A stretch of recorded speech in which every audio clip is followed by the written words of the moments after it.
Hindi matatapos sa salita, maipakita nawa sa ating mga gawa. Ako po si Father Fiel Pareha at ito po ang ating segment, ang Daily Devotion, na kung saan tayo po ay magdarasal, magbabasa at magninilay kasama ng salita ng Diyos sa buong taon. Manalangin tayo. Sa ngalan ng Ama, ng Anak at ng Espiritu Santo. Amen. Halina, banal na Espiritu, liwanagan mo ang aming puso at isip, nang maunawaan at may sa buhay namin ang iyong salita. Amen. Our Bible passage for today is from the Gospel of St. John chapter 1, verses 1 to 18, and I read it for you. In the beginning was the Word, and the Word was with God, and the Word was God. He was in the beginning with God. All things came into being through Him, and without Him not one thing came into being. What has come into being in Him was life, and the life was the light of all people.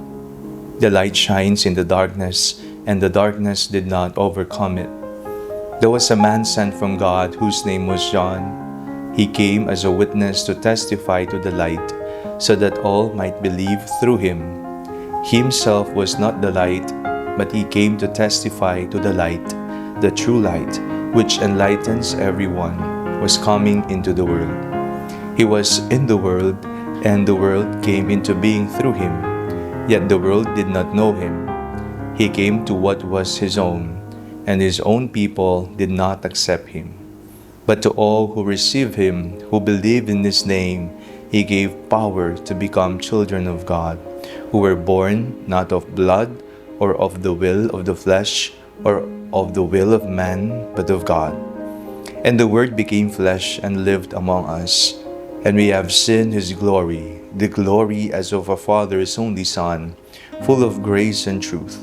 John testified to Him and cried out, "This was He of whom I said, He who comes after me ranks ahead of me, because He was before me." From His fullness we have all received grace upon grace. The law indeed was given through Moses. Grace and truth came through Jesus Christ. No one has ever seen God. It is God, the only Son, who is close to the Father's heart, who has made Him known. Merry Christmas po. Opo, Pasko pa po. Hindi pa natatapos ang ating pagsasaya, ang ating pasasalamat sa Diyos sa pagbibigay niya ng Kanyang kaisa-isang anak sa ating lahat, ang ating Panginoong Hesukristo. At matingkad nga pong narinig natin sa Ebanghelyong binasa natin na ang salita ay nagkatawang tao. Ang salita ay nakipamayan sa atin. Ang salita ay hindi nanatiling salita kung hindi nag-alay ng buhay sa atin. Yan ang malinaw na proklamasyon ng Pasko. Sinabi nga sa pagbasa, "And the Word became flesh and lived among us, and we have seen His glory, the glory as of a Father's only Son, full of grace and truth." Ngayong araw na ito, tayo po'y pinapaalalahanan muli ng Diyos ng ating pagmamahal sa Kanya. Ang ating pananampalataya sa Kanya ay hindi mananatiling salita lamang. Dapat itong isilang sa ating mga gawa. Makita nawa sa ating mga gawa, halimbawa na lamang kung papaano tayo makisalamuha sa ibang tao, lalong-lalo na sa mga ordinaryo at mabababang tao. Kung papaano tayo magsalita sa harapan ng tao. Ang aking bang salita sa iba ay refleksyon ng aking salita sa panalangin sa Diyos sa tuwing ako'y nagdarasal. O ang aking pagdarasal ba ay nagiging pakitang tao na lamang. At pagkatapos magdasal, kung sino akong umaasta na para bang walang nangyari at nagbunga sa aking pagdarasal.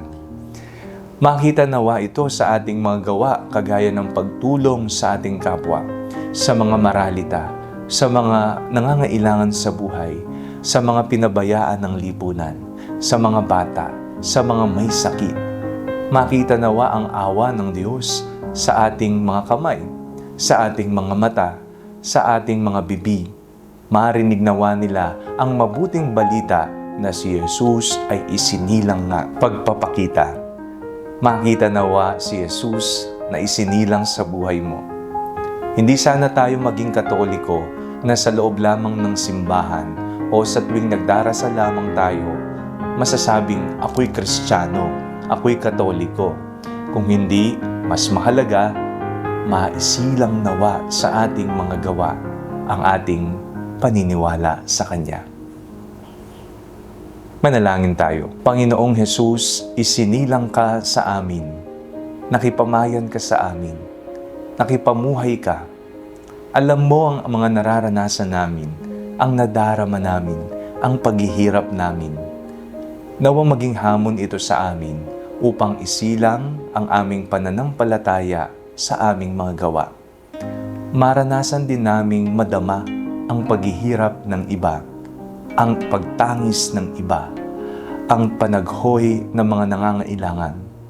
Kumilos nawa kami. Amen. Sa ngalan ng Ama, ng Anak at ng Espiritu Santo. Amen.